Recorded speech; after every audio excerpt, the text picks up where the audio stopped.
Salut tout le monde, j'espère que vous allez bien les amis, on se retrouve pour une nouvelle vidéo. On va démarrer avec une date assez récente mais au final qui paraît tout de même assez lointaine pour le principal concerné, à savoir David Alaba. C'était il y a exactement un an, jour pour jour, lors d'une rencontre entre le Real et Villarreal, la rupture des ligaments croisés pour le défenseur autrichien. Et à ce jour, donc les amis, un an plus tard, il n'a toujours pas rejoué. David Alaba, alors on le sait, il est sur la voie du retour. Carlo l'a confirmé d'ailleurs. Ancelotti a annoncé que David Alaba allait certainement être disponible début d'année, tout début du mois de janvier.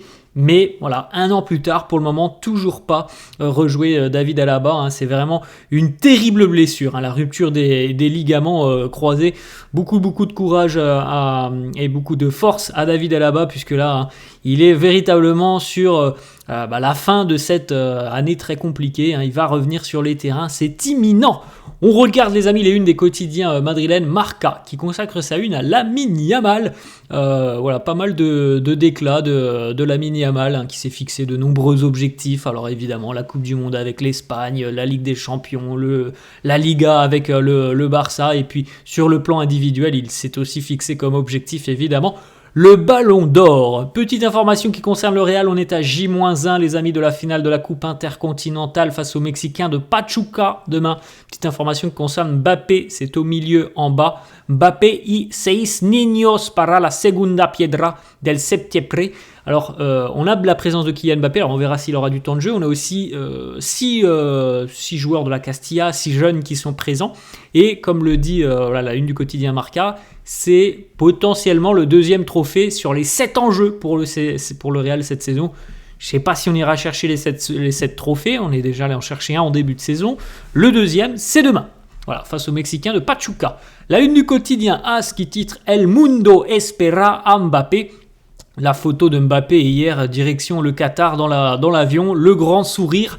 On sait qu'il est présent dans le groupe. Maintenant, la conférence de presse de Carlo Ancelotti, qui sera accompagnée d'ailleurs de Jude Bellingham, il me semble, cet après-midi, nous éclaircira certainement un petit peu la situation physique de Mbappé. Voilà, on en saura certainement plus aux alentours de 17h. Est-ce que Mbappé pourra être disponible ? Est-ce qu'il y a peu de chances qu'il joue ? Je pense que Carlo répondra à toutes ces questions cet après-midi. On continue les amis, quelques petites photos du voyage direction le Qatar pour les joueurs, puisque cette finale se joue au Qatar, du côté du Lusail Stadium, le stade qui a accueilli la finale de la Coupe du Monde il y a maintenant 2 ans. Voilà, les joueurs direction le Qatar. D'ailleurs, petite information sur le vol aller direction le Qatar hier. Il y a eu un problème qui a été détecté sur l'avion. Donc le vol initial a pris au final 3 heures de retard. On a même dû changer d'avion pour les joueurs. Donc on est arrivé avec 3 heures de retard. Les photos de l'arrivée cette fois-ci sur le sol qatari avec ces colliers de fleurs. On a l'impression d'arriver sur les îles, pas du tout. On arrive au Qatar pour les joueurs du Real. Voilà quelques petites photos, Mbappé notamment avec son collier de fleurs ou encore Vinicius Junior. Le président évidemment est présent, le président est là pour venir soutenir les joueurs et évidemment aussi dans l'espoir d'un nouveau titre demain soir pour le Real. Kylian Mbappé à l'entraînement, alors ça c'était hier du côté de Madrid avant de prendre l'avion, il y aura entraînement aujourd'hui du côté du Lusail Stadium, mais en tout cas il a participé à la séance hier, Mbappé sans visiblement de gêne apparente, c'est ce qu'il se dit, donc c'est quand même plutôt positif. À 24 heures maintenant de cette finale, il a aussi travaillé un petit peu avec le physio du club. Voilà, les sensations semblent être positives. On attend maintenant peut-être une confirmation de Carlo Ancelotti en conférence de presse. Rodrigo, lui aussi, par exemple, présent à l'entraînement hier du côté de Madrid. Vinicius aussi, on le voit avec Brahim Diaz. On voit Lucas Vazquez aussi en arrière-plan. Vous pouvez jeter un petit coup d'œil, les amis. Voici la liste des joueurs retenus par Carlo Ancelotti pour affronter donc Pachuca, où on a donc la présence évidemment de Kylian Mbappé. Et comme on l'a dit tout à l'heure, c'était sur la une du quotidien Marca, on a 6 jeunes qui sont présents dans cette liste des joueurs retenus. Donc 6 joueurs de la Castilla qui sont présents. On a par exemple Fran González, Youssef, Aussi le défenseur, Lorenzo Aguado, Victor Munoz, Gonzalo Garcia aussi. Donc voilà, on a quand même pas mal de jeunesse qui font le déplacement du côté du Qatar avec le groupe A.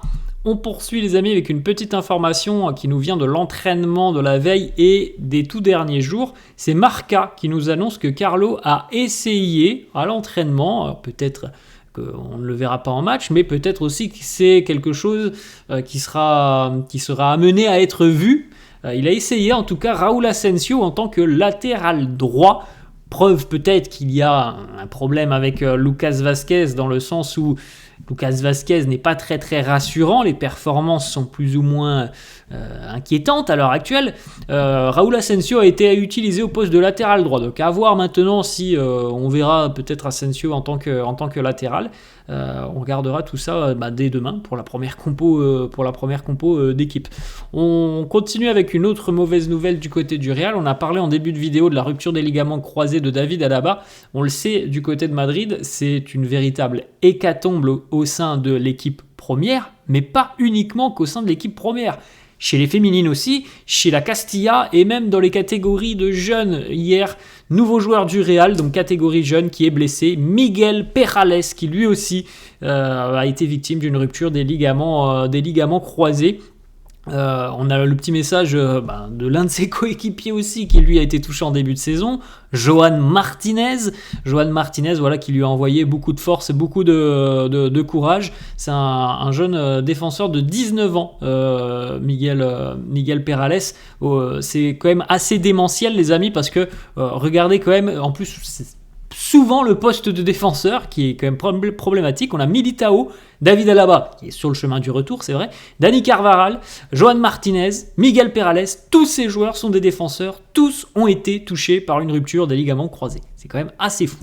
On continue avec une petite information qui concerne justement un joueur qui est touché, Eder Militao, qui travaille très très dur à Valdebebas pour revenir à temps. Alors si il a un peu de chance, on le verra peut-être en fin de saison, mais ça reste encore une fois assez hypothétique. Il a déjà passé donc la première phase de son processus de récupération avec brio. Maintenant, ça va être très long, évidemment, on le sait, ça va être très très long. Et lui, Militao, est tellement malchanceux parce que ça fera comme s'il avait perdu 2 ans dans sa carrière de footballeur avec ces 2 ruptures des ligaments croisés. On continue avec une petite information qui concerne le jeune Lamini Fati qui devrait arriver du côté de Madrid au Real. C'est un jeune joueur de Leganés. Il y a un accord entre le Real, le joueur, ses représentants et certainement le club de Leganés. Il devrait s'engager, alors c'est pas pour intégrer l'équipe première pour le moment, mais il devrait rejoindre plutôt la Castilla avec, pourquoi pas, un objectif à court terme de rejoindre l'équipe première. Mais voilà, c'est un joueur qui arrivera certainement du côté du Real d'ici à quelques semaine. Autre information, on en a parlé un petit peu hier, Florian Wirtz devrait vraisemblablement continuer du côté du Bayer Leverkusen. C'est de plus en plus confirmé depuis à peu près 24-48 heures maintenant, et donc on peut quasiment exclure un départ l'été prochain. Donc toutes les équipes intéressées, Real, Bayern notamment, ou encore Manchester City, ne devraient pas accueillir le prodige allemand, puisqu'il devrait continuer du côté du Bayern au moins une saison supplémentaire. Selon le quotidien Relevo, bon, vous savez très bien ce que je pense de Relevo, c'est pas toujours la fiabilité à l'état pur, mais selon Relevo, Karim Benzema songerait sérieusement à prendre sa retraite l'été prochain. Bon, on verra. Karim ne s'est pas exprimé sur les réseaux. Peut-être qu'il répondra dans quelques jours aux questions des journalistes sur cette rumeur. On verra tout ça. Petite information, donc, comme on l'a dit tout à l'heure, c'est Jude et Carlo qui seront en conférence de presse cet après-midi, voilà, pour répondre aux questions des journalistes avant cette finale intercontinentale face aux Mexicains de Pachuca. Ça sera à 15h45 précisément, la conférence de presse de Carlo et de Jude Bellingham. Voilà les amis, la fin de cette vidéo, j'espère que ça vous a plu. Merci à tous ceux qui sont présents, merci à tous ceux qui s'abonnent, merci à tous ceux qui lâchent des petits pouces bleus. Je vous souhaite une très bonne journée et on se retrouvera demain. Ciao à tous!